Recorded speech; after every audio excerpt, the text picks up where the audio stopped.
Let the story commence. There was a guy called Craig, and he was walking down the street minding his own business.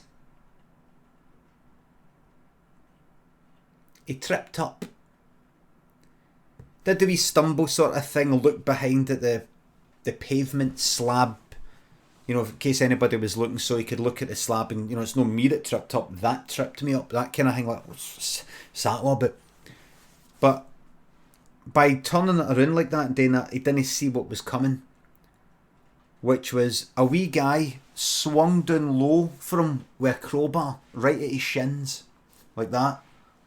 And he would have jumped at it if he was looking, but he was too busy trying to preserve some sort of fucking pride, try to save face by blaming it on the fucking pavement slab, and really, he actually just tripped up. You know that way sometimes your brain switches off and you fucking stop walking properly and you just sort of trip out your foot a wee bit.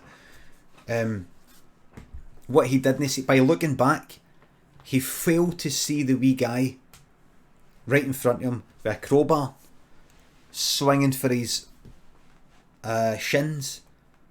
And this was in broad daylight. This wasn't like down a fucking lane at 3 in the morning and these wee guys are drunk.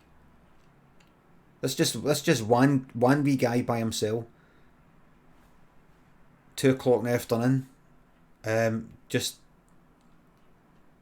whacked Craig right in the fucking shins with his crowbar. Craig went like, ah! And he fell over. And the wee guy, we're talking about like a wee 14-year-old, well out with a crowbar. Like he had the long end and the hook sort of end. He was ready to whack it right into Craig's head. The wee guy thought that Craig, there was mistaken identity. He'd been observing Craig for about 2 weeks. He spotted him coming out a kind of cafe, sort of bar place 2 weeks ago, and he thought it was the guy that used to hang about with his dad, who sort of would kind of like fucking slap him across the ear now and again. The wee guy's dad was a prick, but he was alright to him. He was just a fucking arsehole, kind of absent sort of dad. But his dad's pal would go, "Ah, you shut up, you cheeky wee bastard," sort of slapping across the ear, kind of laughing. He didn't like belt him, but it was really disrespectful. And he would do it now and again. And it fucking, the wee guy thought he had something wrong with his hearing, but he didn't. He thought he's damaged my hearing, but he never did. It was a kind of psychosomatic sort of thing. I always thought thought he had something wrong with his hearing because of being hit there. And he blamed this fucking prick for no doing well at school and things like that, because he's like, I can't fucking hear. But it's just because he just kept thinking about it all the time, that fucking ear, that ear. So when he saw Craig, he's like, that's that fucking dick. There he is. So he was walking past a building site, happened to see a crowbar there. Don't know what a crowbar was there in a building site, but you didn't need it to, like if you nail something up, you need to sort of rip it back off. Got the crowbar, just went, fuck, I'm doing it now. And went like that, you know, ready to just fucking smash Craig's fucking skull in, you know, with a kind of angle at the ear. You know, sort of smash his skull in via the ear. Like that. But on the swing down, he realised that Craig, wait a minute, wasn't he? This fucking dickhead that used to sort of smack his ear had a scar right here. Pretty deep one. This guy, he just remembered, completely fucking forgot. Scar. Dead wee one, but you could definitely see it, just a wee one, like kind of ridge. This guy here didn't have that. But the wee guy just went like that. You know what? Fuck it. As he was swinging down, he went, actually fuck it, and put more strength into it. Because at the end of the day, they're all fucking pricks.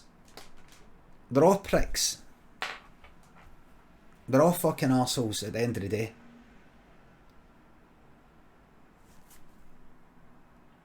This wee guy was pretty sure that if he asked Craig, what do you think of that? The guy would just go, oh God, that's terrible.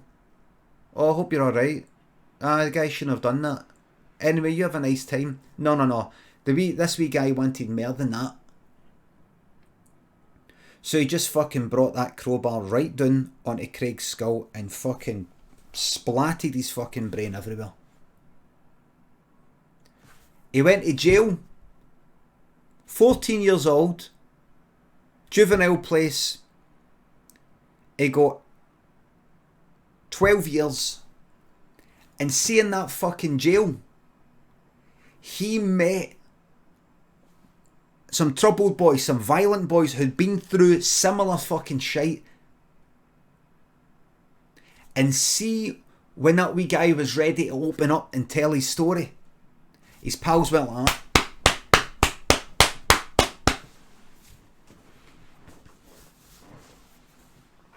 And his wee pals went like, they went like that to his pals. I feel terrible though. That was an innocent guy. And the other wee guys went like that. No, fuck them. Fuck the lot of them.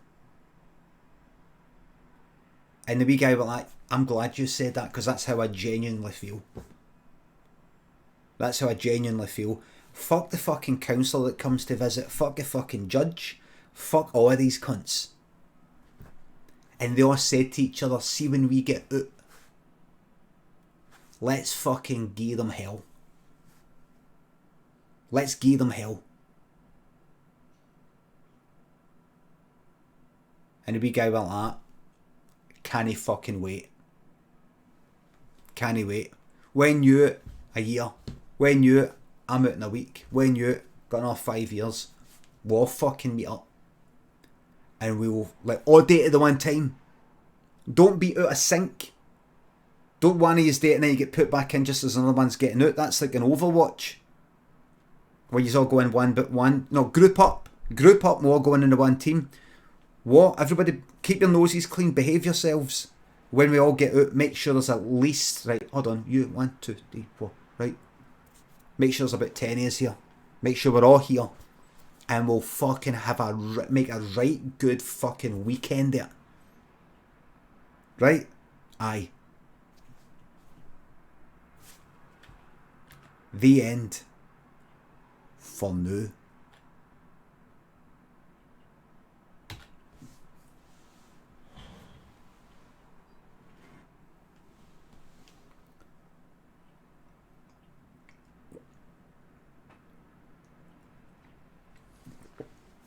Oh, can't wait. Can't fucking wait. I can't wait. Baltaskew, who gave us the idea, says 9 out of 10. Should have had more heats coming clean off. Still genius though, don't fall over in Glasgow, folks. This is an origin story. Normally an origin story is there's already an established sort of character and they go, how did they come about anyway? We're right at the start. Love a flashback. That wee guy and his pals are going to have such an amazing fucking weekend when they're all out. I'm not going to talk about it because the improv story's finished.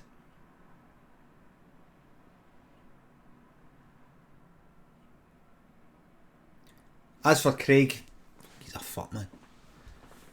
Gary, thanks for the sub. Thank you for so many laughs over the years. You're welcome. What happened to Craig? Well, he's fucking... We think he survived that.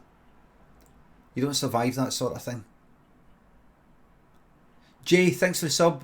Thanks again, Queen Witcher, Gaza, David something else. And Battle Chris, thanks for the subs. Holy hell, weirdest 6 months of my life, and that's just the daily Limmy. Thanks for the laughs. You're welcome. Find out next time, is that story canon?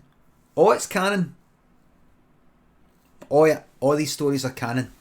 If you're going, but you had Craig and then Craig died and then the next day, oh there's Craig. Is it the same Craig? Is it a different Craig? Is there a Craigiverse? A multiverse? Make it work in your head somehow. I'm not here to spell it out. I like the mystery of storytelling. The true story is in the gaps. The true story of a story is what happens in between the story. Where the story isn't.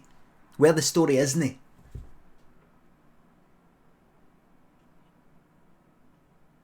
Any problems, take it up with Craig. Who's Craig? You're Craig.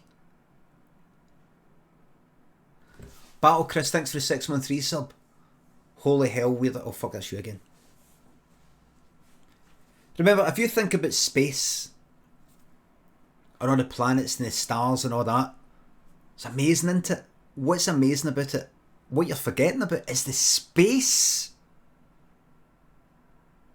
Without the space, you just have one big clump of shite all together. It's the space that makes it. It's the same with the storytelling. It's the same with the storytelling.